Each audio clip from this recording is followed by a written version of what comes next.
Hey people, how are you doing today? I am Makeda Valletta and I am live on my IG page, Makeda Valletta Travels. And I am live from Cuenca, Ecuador. Okay, I'm just gonna show you first. I'm gonna talk about my first impressions here, but first I'm just gonna show you the Airbnb that I'm staying in. You know, I love to do that. So I think I'm going to go outside and show you from the outside in, okay? This is a very beautiful city in Ecuador. Hold on 1 minute. Give me a second. I really need both of my hands. Hold on a second. It's hard being my camera person. I can't open the door. I'm gonna have to put the phone down. Okay, it's very secure. All right, so pretty and green. Hold on. Okay. I'm just gonna flip the camera around. This is it's up in the mountains. You can't really see much right here. Actually, let me just go outside and come back in so you can see. Give me a moment. Sorry, doing camera work, my own camera work, there's a lot going on. Okay, so let me put this camera around. So this is the block that I'm on. It's really peaceful, okay? It's right next to, there's like this dental office, and I come in. I wanna actually, hold on. Let me show you how it looks, right? So, got a key fob to lock this front door, okay? And then come on in. I am in a town called Cuenca in Ecuador. It's up in, it's like 8,000 feet above sea level, very high up in the air in the mountains in Cuenca, Ecuador. So come in right. There's this half a bathroom right here that we have. Okay, little half a bathroom. And then come up the stairs and there's a full kitchen. I love places with lots of natural light. I like wood floors, no carpets, which is why I do not like hotels, because I hate the carpets and can't get fresh air. So this is, I'm very, like 8,000 feet or something above sea level. You said I'm breathing hard. Yeah, I just was gonna say, I just noticed I'm breathing hard, and I don't feel like I did that much, but it is very high up in the mountains. A lot of people have breathing problems. I thought I did it until now, but this is the first bedroom. I'm not staying in this bedroom. Okay, now here's the full bathroom right here. And then this is the second room, okay? And has this nice little balcony. I love places with balconies, and especially places where I could be naked outside, which I kind of can be here, but it's not hot enough. So you probably can't really, I don't know if you can see up in those mountains, but it's surrounded, I'm like 8,000 feet above sea level, but the mountains that surround us is like 12,000 feet, 13,000 feet above sea level. Can't really see a lot of it up here, right? Yes, but can't really see much, okay? But it's a very beautiful city, all right? Hold on. Let me go. Hold on. Okay, I'm gonna sit down so I can talk to you guys. The thing with me, I like beautiful architecture, right? And not every place has beautiful architecture. There are places in the U.S. that have hideous architecture, okay? Basic, generic shit. And in the Caribbean and South America too. But this city has really nice architecture, all right? So, and in this place that I have, which is like, you see 2 bedrooms and 1.5 bathrooms, I'll tell you what the price was, but it might have been like $35 a night or something, right? Okay, so hold on a second. I have some notes.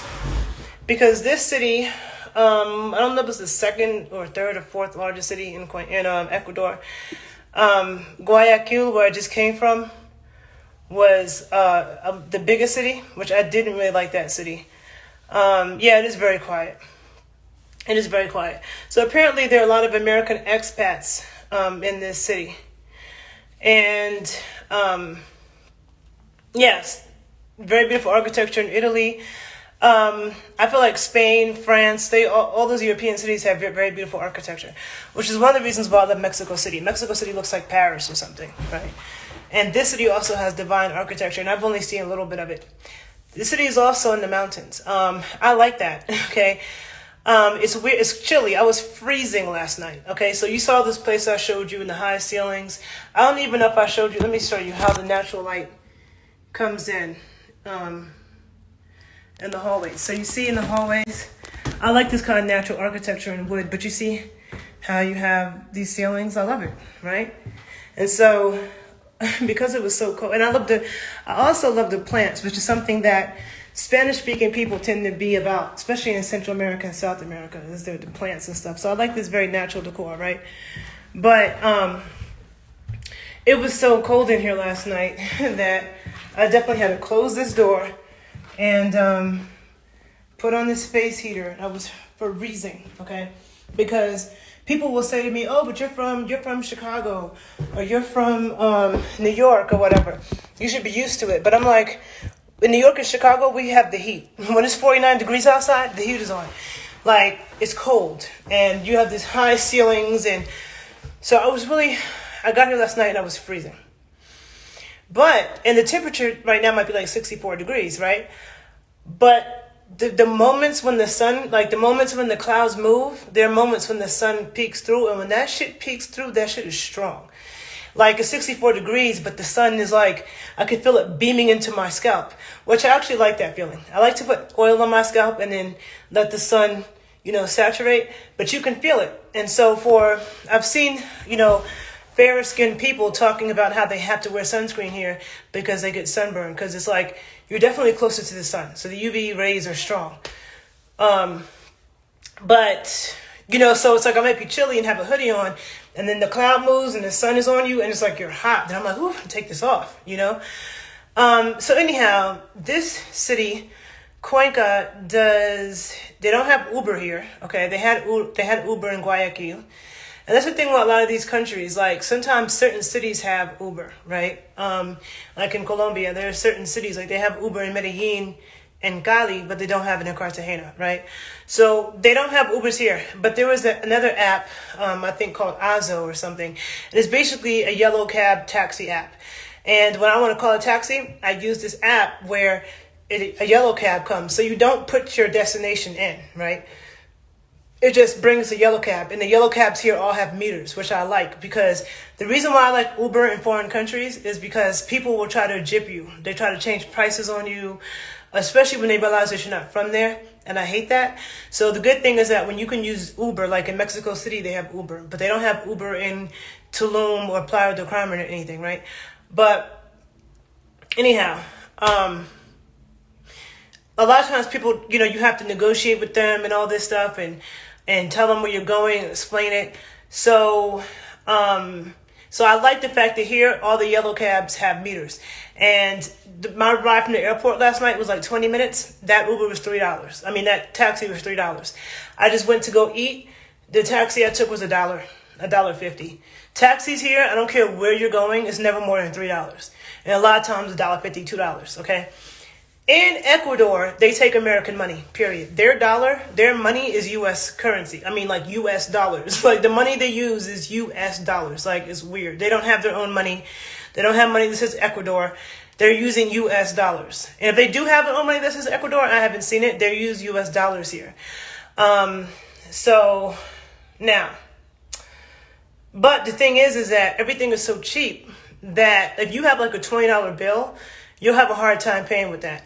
And if you pay them, like, let's say something is $2 and you give them a $5 bill, they're going to give you back $3 coins. They use US dollar coins and US quarters, right? And then they take the US dollar, like, so that's just it. The places that I have gone here that take, and I feel very safe here too. That's the other thing, right? But I've always felt very safe in Latin America. Like, people could say that Mexico City is super dangerous. I felt very safe in Mexico City. Colombia, I've been to different parts of Colombia several times, but Colombia has gotten a lot safer, but I never felt like I was in danger in Colombia. It's interesting. Costa Rica is very safe, but different parts of Mexico, I don't know, I just feel like people do look out for you, and it's just cool. Like, I never have felt unsafe here. So let me see. Some of the things, hold on a second.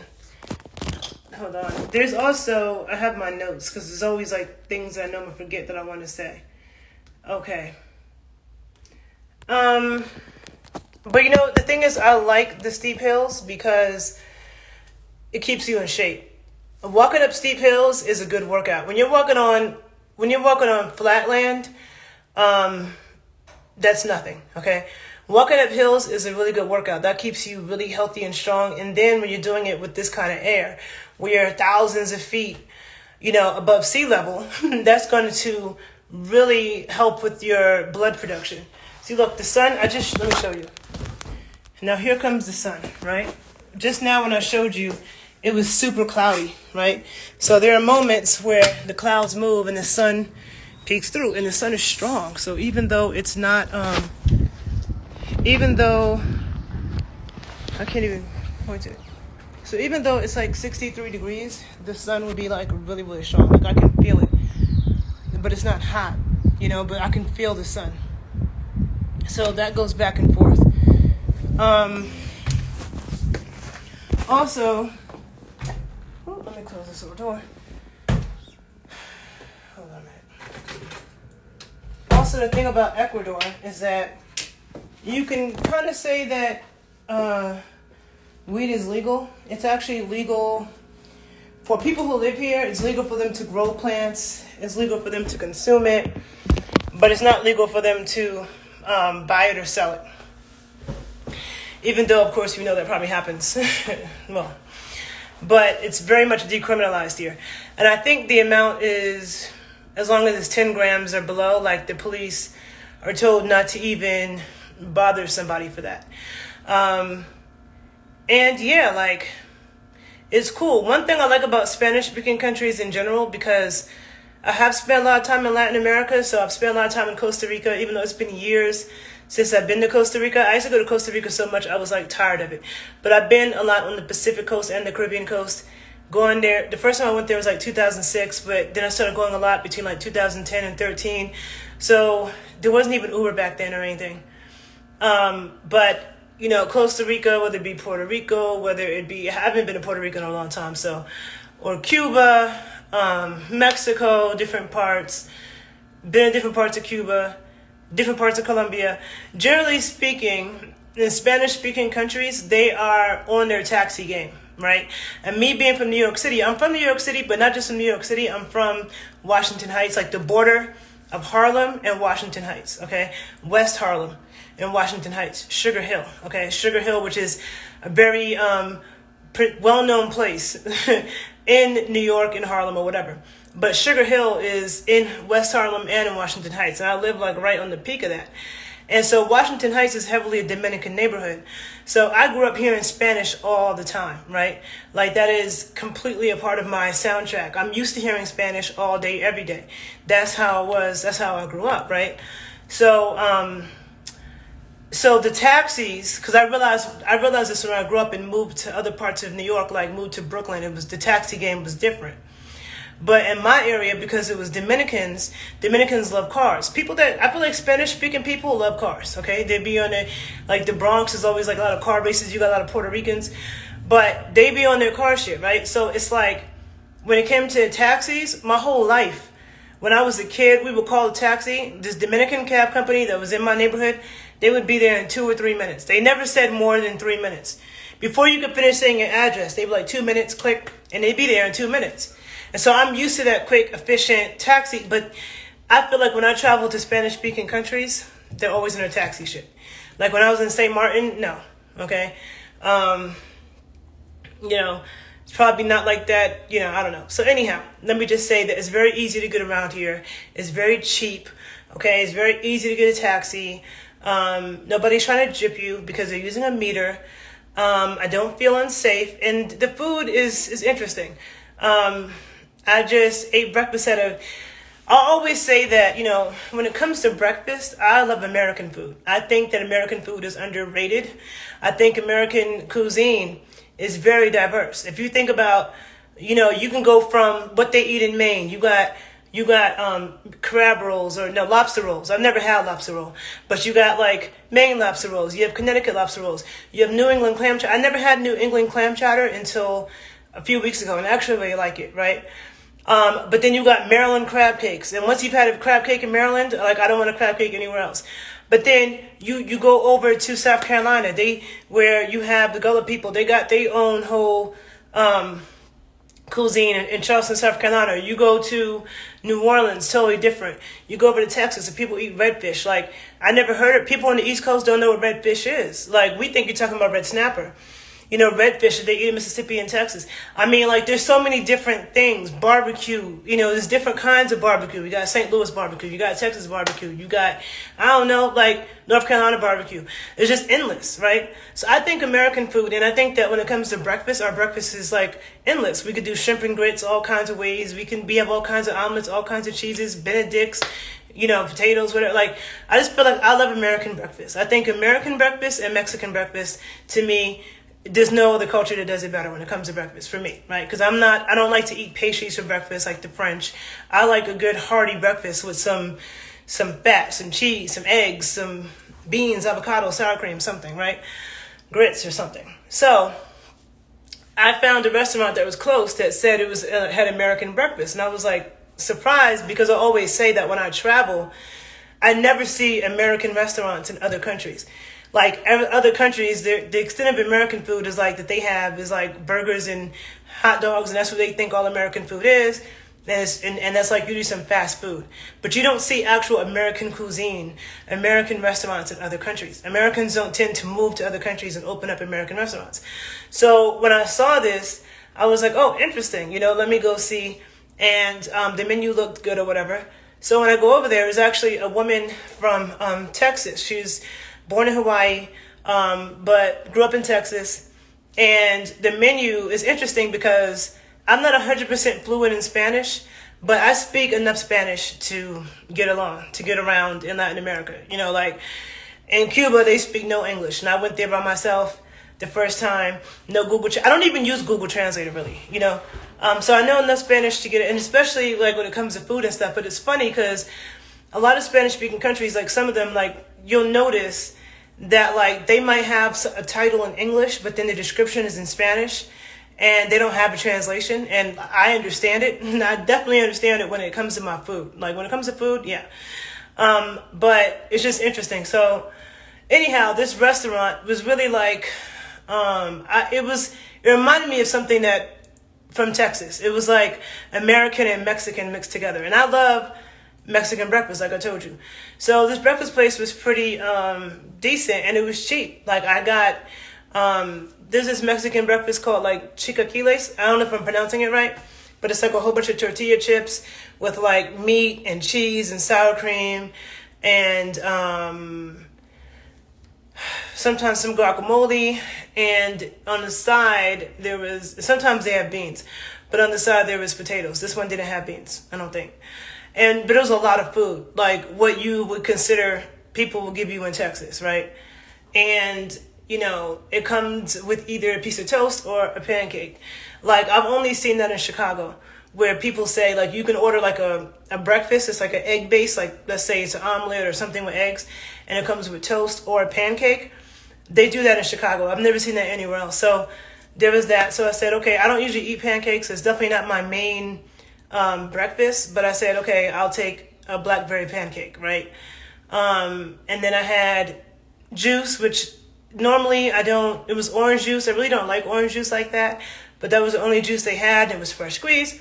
So orange juice, and then cappuccino, which I really don't want to drink coffee. I'm more of a tea drinker, but it's hard to find tea in Latin America because they're just about their coffee. So I drink tea in the morning, but I had a cappuccino, whatever. And so all of that, the sum total of all of that was like $9, okay? And I'll post some pictures of the food, but it was really good quality food. It was good food. And so there's a lot of Americans who have moved to this town. There was a dude who I met on Clubhouse. I think he was like Jamaican, and he lived in Cuenca. I remember I wasn't thinking about Ecuador. This is like back in May. And he was telling me how he lived here. He owned a hostel here. And, you know, there's a rich Afro-Ecuadorian community. And when I don't see a lot of them here. Apparently, there are Black Ecuadorians here. I haven't really seen many. It's mostly just indigenous people. But on the coast, there's a lot of Black Ecuadorians. And, you know, as much as I travel around Latin America, and I've been very much aware, very, very much aware of the race issues and the color issues in Latin America. It's interesting because most people from Latin America, most, not all, but most of them really try to deny it. They try to say they don't have those problems, and it's really ridiculous, right? And I've been aware of it since I was a kid because, like I said, I grew up in a neighborhood full of Dominicans. They look just like me and my family. Some of them look blacker than me and my family, right? And they were speaking Spanish all day. And I was confused as a kid because I'm like, they just look like just like me and my family. And they were speaking Spanish. And I was hearing Spanish all day. And I'm like little, like, huh? And I'm like, I said to my dad, remember, I'm like, I thought that person was Black, you know? And he's like, they are Black. They're a Black Dominican. You know, Dominican is not a race. You know, it's a nationality. So you can be a Black Dominican or a white Dominican or a Chinese Dominican. The same way you could be a white American, a Black American, a Chinese American. You know what I'm saying? Like, it's a nation. America, Dominican Republic, Haiti, they are nations. Not all Haitians are Black. There are white Haitians. I remember meeting a white Haitian in Brooklyn. You know, some of those French stayed there. Not a lot of them, but some of them did. But I'm saying there are other ethnic groups in Haiti besides African, people of African descent. And that's true in every country. But it's like South Africans. Not all South Africans are Black, as we all know. You got East Indian South Africans. You got white South Africans. The same thing is true in Latin America, right? And they have this gradient. You know, you have the white people. Then you got the, which you could say the Spaniards are the pure white people. But then you have the mestizo, which is the Indian and white, the Indian. Then they have morena y negra. And morena y negra is not the same thing. And it's kind of fucked up because, see, if you don't understand, see, this is the thing.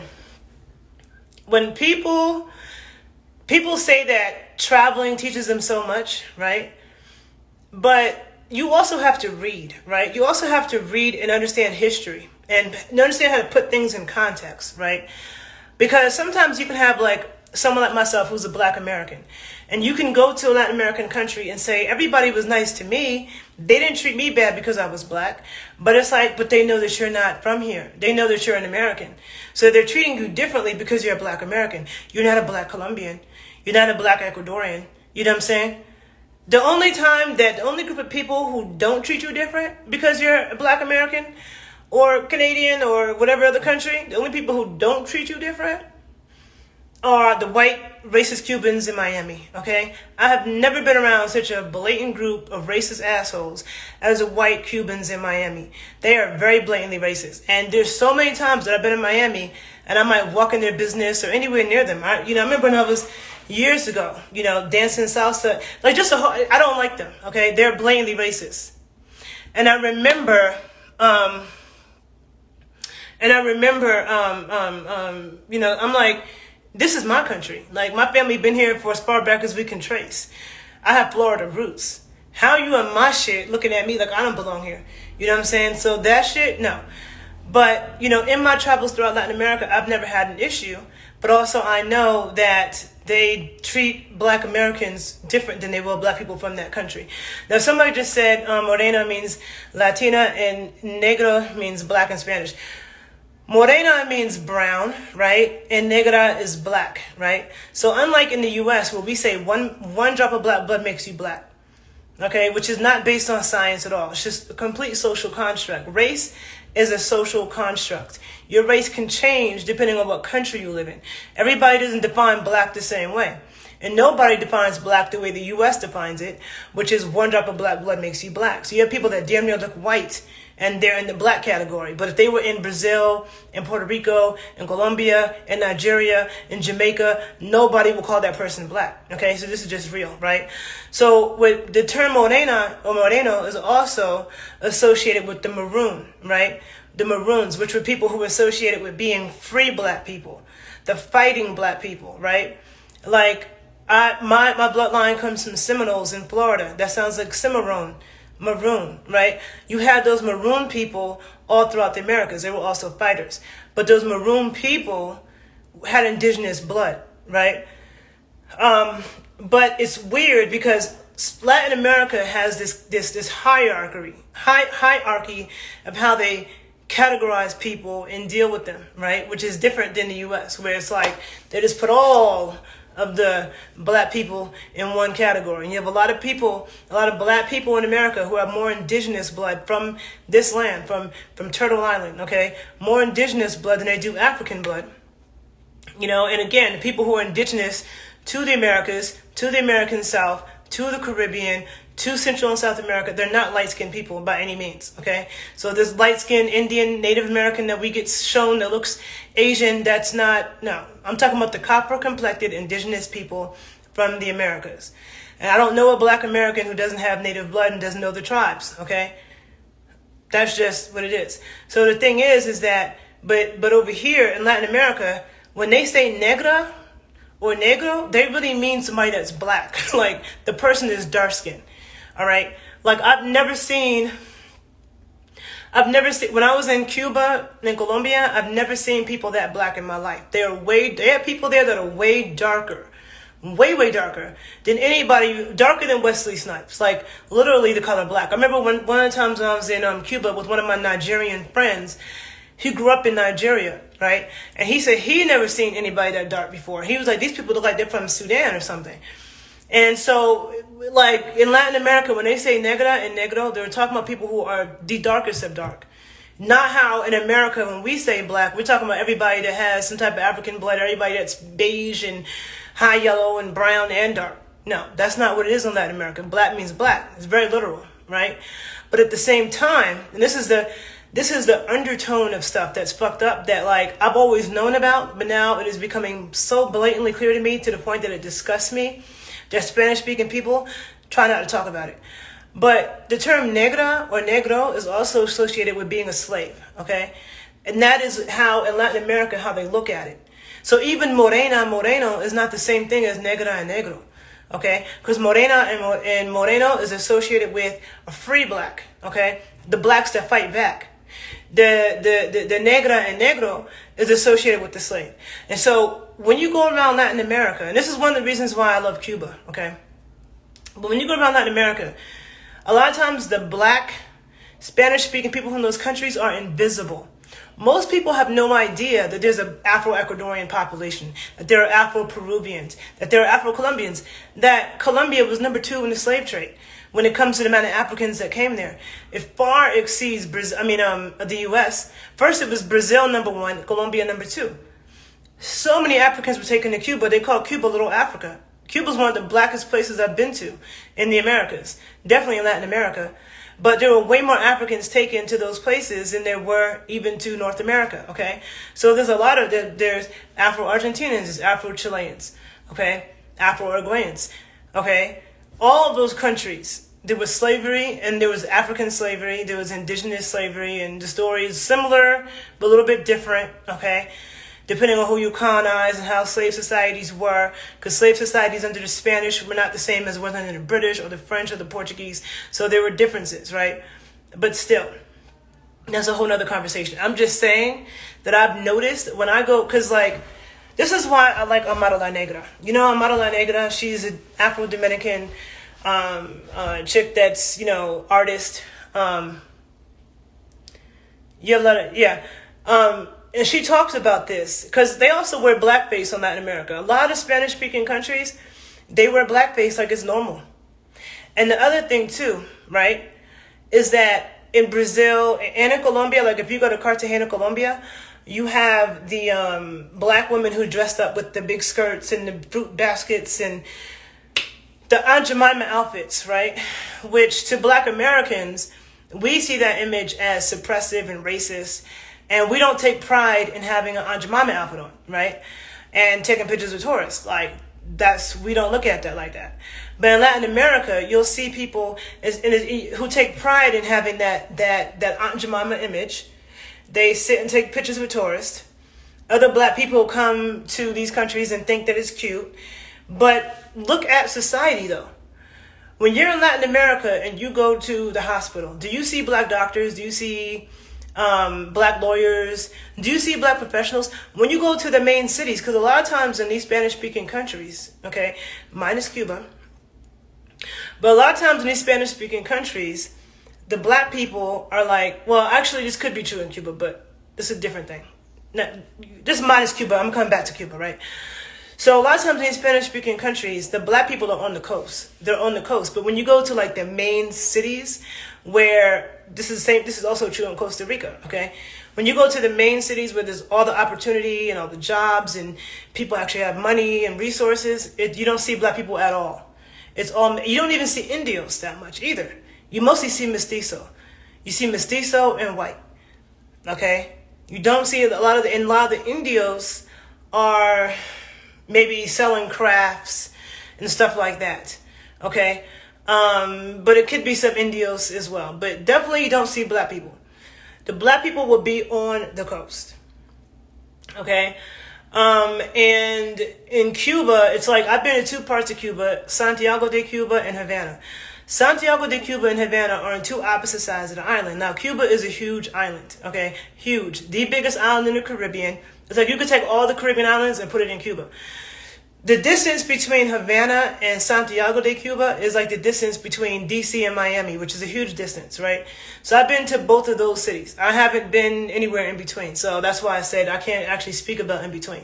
Because I can say that Santiago and Havana, both of those cities are extremely black, okay? And black in a way that where I feel like I see people that look like me. I blend in Cuba. Because first of all, in Cuba, they're fly, all right? That's number one. They have dope style.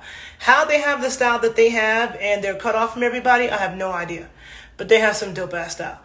No offense to anybody, but most of the time when I'm in Spanish-speaking countries, their style and their fashion is not it, okay? Just no. Now, in Colombia, when I was in Cali, if I was in the mall, I saw some girls that had some cute style that looked really good. But when you're just moving around, they're not fashionable.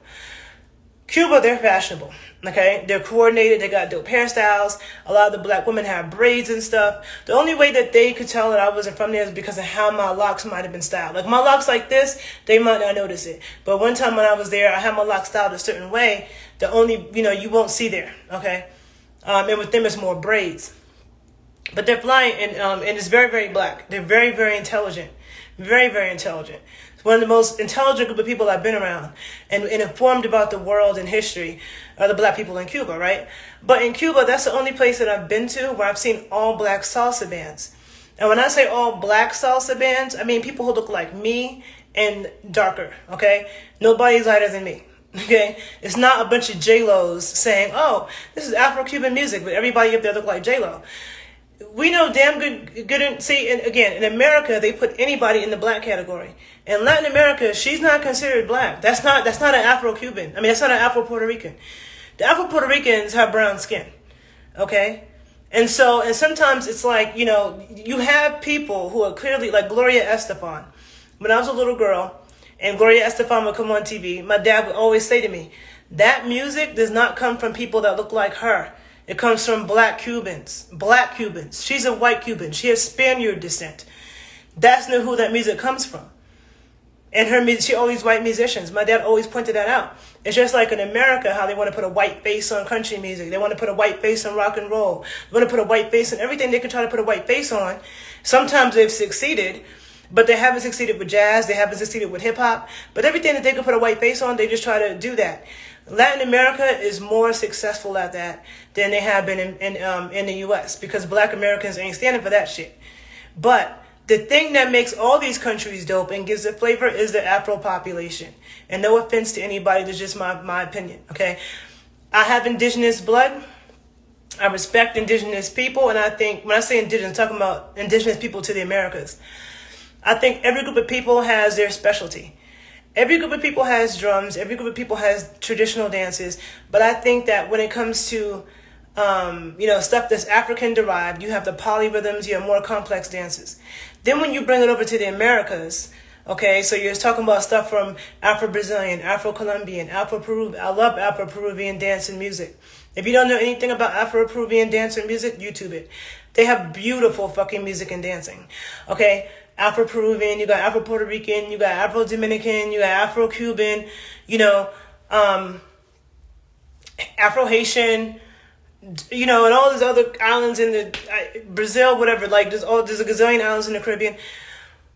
The dances are a combination of African and indigenous stuff that is mixed. But that Afro part is what brings the really dope-ass polyrhythms and dances that are a lot more interesting to me than simply Native American dancing and rhythms, which can be very simple, right? So anyhow, I'm just saying, I've always known about these color and race issues in Latin America, but I'm just sitting here looking like, you know what? If you really open your eyes and pay attention, like when I was in Guayaquil, the few times I saw Black people, they were like on the street begging, okay?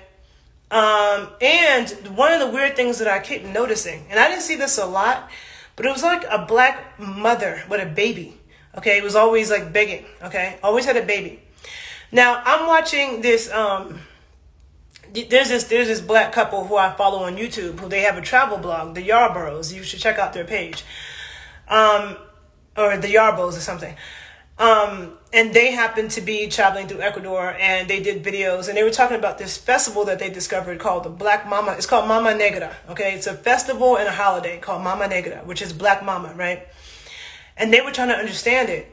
And they were trying to understand, like, is this racist or not? Or is this intentionally racist? They weren't understanding it. And I watched the video, and it's kind of funny because they were just like, no matter how people explained this festival to them, it didn't make sense. It had something to do with like a volcano erupting and a Black woman who became free from slavery, but then something was saint or something. And they didn't understand how it all connected. But they said it was a bunch of Indios, okay? Indios and mestizos, doing like putting on blackface, but it was like blackface, and you could probably look it up on YouTube. They were putting blackface on half of their face, putting the black paint, and then they had this big fat Black woman who I don't think was really a Black woman, but it was like some fat woman or man, and they put like a black mask on them and gave them this black baby and like an afro, and the woman or the man, just as a woman or whatever, would ride the horse. Okay, so this fat Black mother with a baby is riding a horse, and they were like, I don't understand. And they were saying they didn't see any Black people, no Black Ecuadorians associated with it. So it's just kind of weird. Now there are a lot of Black people in Ecuador, but they're all on the coast. Okay, and when I come back, I will go over there.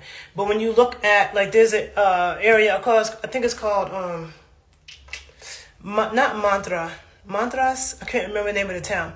But it's on the coast. And when you look YouTube videos at the Black people in Ecuador, they are, like, again, when they say Black, the people are, it's like everybody's dark skinned, okay? They're all dark skinned. They're all clearly Black people, right? And you don't see them. I didn't see them in the airport. I didn't see them working in the airport. Any jobs that I see at the airport behind the desk, security, any job in the airport. I don't care if you're selling burgers, you at the car rental place, you at the front desk checking people in, you're checking IDs, you're working for TSA. I don't care what it is. Not one Black person was working any of those jobs. Okay? Not one. Here in Cuenca, I don't see that. It's just Blanco, y Indio, y Mestizo. Okay? The Black people are relegated over here to like some small, like a beach town, and probably just working for tourists. And so a lot of people in Latin America try to act like, Oh, we don't have that problem. Because one thing I will say that, all these Spanish speaking countries, they have different histories, they have different foods, different music, they're not all the same. But one thing that kind of binds them is the way that they deal with this hierarchy of color and race. And there's really a hierarchy, but then they won't talk about it. And a lot of them will try to deny that they have that problem. And I don't respect that. Because see, to me, growing up in New York City, I do know Dominicans and Puerto Ricans who have better sense than that, or are very much aware of that and speak about it. But a lot of them don't at the same time. And I like the ones who call it out. Just like with white people. I only fuck with white people who are going to call out the bullshit. I'm not going to have white friends where I have to tiptoe around them, about racist bullshit or shit I'm not doing that. I can only fuck with white people who know what's up. And they will call out other white people, call out the bullshit, and they know what it is. You know what I'm saying? So it's the same thing with Spanish-speaking people. A lot of them try to act like, oh, what are you talking about? So now the thing is that Amara La Negra, she brought a lot of attention to this situation, right, in Latin America. Because when somebody has a casting call for Latinas, okay, if somebody like me shows up, they have a problem. But if somebody like her shows up who's even darker, they're really going to have a problem. Okay? And maybe somebody like it's just like they have if you look on Spanish TV, you do not see black people. You would think there aren't any black people in Latin America, and there's tons. Okay? So now I respect Mata for bringing that to the forefront. And I remember on Love and Hip Hop Miami, there was this white Cuban artist, right? This woman who she was saying the N-word a lot in her music. And people were complaining to Trina about it because that they didn't like that shit. So Trina tried to tell her, you can't be saying that. And this white Cuban from Miami, okay, to put things in context, this is not a Puerto Rican from the Bronx, okay, where in the Bronx, Puerto Ricans, first of all, the Hispanics in New York are not white. Like, you have a lot of mestizo Puerto Ricans. A lot of them Puerto Ricans are mestizo, Afro mestizo, the lighter side of Afro Puerto Rican. The Dominicans in New York are like Afro-indigenous, copper-complected and darker. You don't see a lot of light-skinned Dominicans in New York at all. There's a lot more light-skinned Puerto Ricans, right? So, but Puerto Ricans and Dominicans, Black Americans and Dominicans don't have no beef in New York. Like, we don't mix as much as we do with the Puerto Ricans, but I had Dominican friends. My brother had Dominican friends. I grew up around Dominicans, never had a problem. You see, Cardi B is from my neighborhood, right? Cardi B's from my area. Dominican, right? Now, Puerto Ricans were there from the beginning of hip-hop. Some of the best breakers, DJs, Puerto Ricans, right? So Puerto Ricans and Black Americans be like this. So, like, I don't like hearing anybody use the word. I don't like hearing Black Americans use the word. You never hear me say the N-word. I don't like it. I think it's oversaid. I just don't like it. But it's a difference between a Puerto Rican from the Bronx using the word, like a Fat Joe or a J-Lo. It's different if they use it than a white Cuban from Miami. Remember, I told you, those white Cubans from Miami are blatantly racist assholes. Okay? So, this chick was really arguing to have the right to use the word. And then she goes in a video show with Nori, he's Afro-Latino but stupid. Okay? And then Trick Daddy. And they're saying, oh, she should be able to use the word. She's Cuban. Cubans are black. Cubans are black. And it's like, I don't like when people do that. Oh, Puerto Ricans are black. No, all of them aren't black. There are white Puerto Ricans. There are Puerto Ricans who come from the Spanish. There are white Cubans for sure, and they're all in Miami. I mean, look at all these the politicians in Florida and Texas. They got all the Spanish names and shit. They're white. They look like they could come from Iowa. They don't look any different from some white person from Utah. Okay, they're still white. They're just a white Cuban or a white Puerto Rican or a white Argentine. You know what I'm saying? Like, just because you're from Cuba doesn't mean that you're black. Just because you're from Puerto Rico doesn't mean that you're black. So I don't like when people do that either. You have to understand these countries are nations. Like America is a nation and we have different ethnicities. There are Chinese Puerto Ricans. There are Chinese Jamaicans. Because somebody says they're Jamaican doesn't mean that they're black. It could be a Chinese Jamaican or a Japanese Jamaican, right? So they're nations. So people have to stop with that, right? So definitely it's just... one thing I can say that I like about South America, this is just my second country in South America. I definitely will go to Peru soon.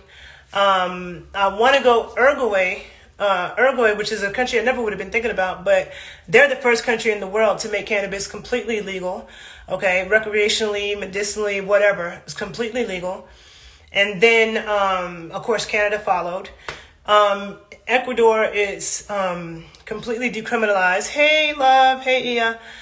And there's a lot of other countries in Latin America. Argentina gives away free weed to medicinal marijuana patients. Chile, I think, has a medicinal marijuana thing. Then it's just a lot. I've been studying this a lot lately, and so there's a lot. But I'm definitely interested in the Afro-Peruvian population. And, last thing I would say, to bring it back around to Cuba, is that's the one Latin American country I went to where I did see black doctors, because I actually did go to doctors and stuff when I was in Cuba. I've been to Cuba 5 times, but one of those times my mom and aunt went to the doctor, and I sat there and watched how the doctors examined them and, saw how they deal with healthcare there. But they were black doctors, and there are black pharmacists in Cuba. People, heads of pharmacies in Cuba who are black. And that's the only place in Latin America where I've seen black people on the forefront like that. You know what I'm saying? So, so it's just very interesting. And that's what I'm saying, like simply traveling without knowing the history of the place that you're at and knowing how to put things in context. Reading is also important. Reading history and understanding that is also important, because you could travel places and think shit is all good and not even really, be aware of what's happening and the fact that you're being treated differently because you're not from here, and they know that, Chile is a lovely country. Yeah, I want to explore South America more. I like the fact that the indigenous roots is very strong here, because in North America and the Caribbean it is, but they brainwash so many people to not know that they are indigenous, okay? A lot of people don't even know, they don't even realize that. There's been huge brainwashing. And there are native elements in our foods and traditions and music that gets overlooked. But in South America, that's not the case, and so I like that. But yeah, it's a beautiful city. I'll report more when I have more to say. I definitely will come back here. I will not go back to Guayaquil again unless I'm going to the Galapagos Islands. Because the main reason why people go to Guayaquil is to go to the Galapagos Islands, which I always knew about from biology, because that's where Charles Darwin did his origin of species research. And so I never even really paid attention to the Galapagos Islands. But back in 2019, there's a woman I know who took a trip to the Galapagos Islands. And I remember the photos that she posted. I had never seen anything so beautiful and dreamy in my life. And I'm like, okay, so I definitely would go there. But that's not a trip I would do by myself. So one day I will go there. But otherwise, I didn't really like Guayaquil. It wasn't a pretty city. Like, I'm telling you, I'm a pretty city lover. I do not like looking at ugly cities. Okay, I really, really don't. That's one of the reasons why I love Chicago so much. It's beautiful. New York is beautiful too. Like, but it depends on where you are. Like, there are parts of New York City that's beautiful and parts that aren't. I have to live in the beautiful parts of New York City, and I always have lived in the beautiful. Where I grew up in New York City in Harlem is absolutely beautiful. When I walk out the building every day, I see beauty. That's what I like. You know what I'm saying? I like a beautiful city. I like a walkable city. And I'm a city girl because I like the fact that there's access in cities. There's businesses. I can walk and go get what I need. I don't have to get a car and go drive to the strip mall and all the generic shit. You know what I'm saying? So, and I love a city with beautiful architecture. And this is definitely a beautiful city. It's very hilly. I love hills. Love, love, love hills. And being so high up, it's good for you. Okay? It's good for your breathing. And so, yeah, there's more I'm going to report about the food and stuff. Well, I'll just say this really quickly. In Ecuador, in general, they eat a lot of, one of the things they eat that surprises people is guinea pigs, okay? Guinea pigs is like a delicacy here. You will see it on menus, especially when it's Ecuadorian food. They also eat a lot of pork, okay? Which I feel like most people in the world eat a lot of pork, unless it's a Muslim country. Most people in Europe, in Asia, in Africa, in the Americas, in the Polynesian islands, they eat pork. Well, I'll talk more about the food in a video that I'm going to do on my page, The Body Scientist. Because it's just like, I'll be having so much to say that I'm like, Yeah, they eat guinea pigs. I know. Gross. Like, I mean, sorry. Not trying to be disrespectful to anybody's culture, but yeah, they eat guinea pigs. Um, and one of the things I noticed, like, in Guayaquil, which is like close to the coast, they had food that was similar to Afro-Colombian food that comes from the Pacific coast. Okay, because in Colombia you have black people on the Caribbean coast and the Pacific coast. I've been on the Caribbean coast. That's where Cartagena is. But on the Pacific coast, there's even more black people in Colombia. And on the Caribbean coast, they do a dance called champeta. And champeta is like the same thing as Congolese soukous, okay? Which I love, okay? I love Afro beats, but soukous is like that next level shit, okay? And it's from the Congo. They call it champeta, but it's the same thing. But on the Pacific coast, and I wanted to go. COVID messed it up because there's a festival that happens every summer in Cali, where the people from the Pacific Coast come to Cali, Colombia, and they have a festival of their Afro music and dancing. And so I've never gotten to experience that. It's very hard, to find. But one day I will go to that festival. But what I do know is that they play the marimba, which is like the African piano thing, and they also play it. Afro-Ecuadorians play that same instrument. And then there's a dish that they make on the Caribbean coast. I mean, not the the Pacific coast of Colombia, because I've had it in Cali, called encocado.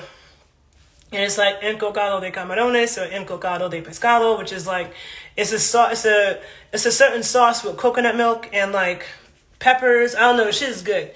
And they make it with shrimp or with fish and rice. And I really fucking love that dish, and they had that in Guayaquil. And I'm sure that's because they're on that kind of Pacific coast. So I noticed that the music and the food between the Pacific coast of Colombia and Ecuador were kind of similar. And so I will explore that more at some point. But I am, like I said, I've always known about the color categorizations and the fact that in Colombia, not Colombia, in Spanish-speaking countries, negra and negro is not just associated with being black, but being a slave. So a lot of times the negra and negros are invisible in Latin America, okay?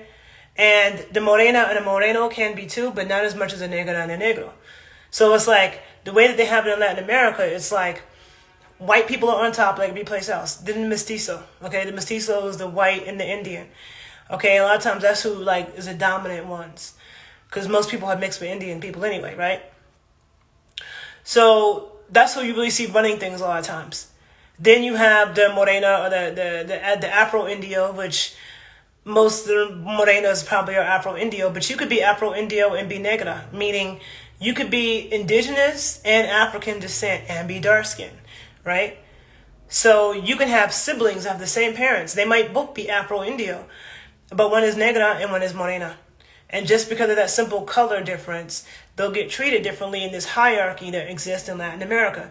Like I said, it is not exactly the same as it is in North America, okay? So anyhow, I'm going to stop it with that. I'm just going to say Ecuador is a country I want to come back to. I want to explore more of. Cuenca I like, even though it is a chilly city, okay? It seems like the weather is similar to San Francisco, except the sun might be a little stronger. The moments the sun peeps out, you feel the sun. I've never felt the sun in San Francisco, right? But I don't like San Francisco weather. San Francisco is a beautiful city. Beautiful city. But it's like freaking chilly all year. And when you're in that, and I'm sure I'm way higher than you would be in San Francisco. I'm like, what did I say I am? 8,000 feet above sea level. So it's cold in the mountains, right? But I don't think I'm next to any water, maybe some rivers. But San Francisco's not that high up, I don't think. But it's right next to the ocean. So regardless, it's that wet, cold mountain air that's fucking bone chilling, right? Especially at night. So, and it seems like the weather like that is like that all year here, it seems like. And so the weather, but no city is perfect. And that's why people who only want to be in hot places all the time, some of the coolest cities have colder weather, okay? Like the San Francisco, like the New York, like a Chicago, like a Toronto, you know what I'm saying? Like a Amsterdam, like a Paris, I don't really like London, but people like London, all those cities also have cooler weather. So, you just gotta, you can't just always be trying to stay in the heat, because Guayaquil was much hotter, but I did not like that city. It was ugly, dusty, like a lot like Miami. No offense, Miami. Okay, I'm not saying there's no beauty in Miami, but it's very small percentage. Most of Miami I do not like. It just looks old and dusty and simple little concrete houses with 6-foot ceilings, and the architecture don't look like shit. Like, I like my eyes to be stimulated. That's why I love New Orleans, right? And I want to go to Charleston, South Carolina. I heard that was beautiful. Pittsburgh is beautiful to me. Chicago is beautiful to me. San Francisco is beautiful to me. But I don't like looking at ugly cities. And Guayaquil was not. I didn't see anything beautiful. Nothing. Okay, nothing. Nothing. Okay, so I'm going to end this video here. If you have anything to share about what I said, please do. And I will come back and talk to you guys in my next video. Also on my page, The Body Scientist, I will talk about get into the foods more, because there's some things that I have been learning and discovering about that, but I'll get into it on that page. And so I hope you guys have a good day. Thanks for listening. Bye. I'm taking shots to South Florida. Yeah, sorry. I mean, there's things I like about South Florida, like the bikinis, you know what I'm saying? And I could walk around in a bikini, be half naked, it's cool, but nah, yeah. And I'll visit Austin one day. Actually, the place that I ate breakfast at, I think she was from Austin, because she said that she felt like the breakfast was very Austin. And I've never been to Austin. I just felt like it's very Texas. Like, me being from New York, I thought this was very Texas, like this breakfast. So yeah, like again, food is not the same everywhere in America. How people do breakfast in Texas is not the same way they do it in North Carolina. Anyhow, see you later. Bye.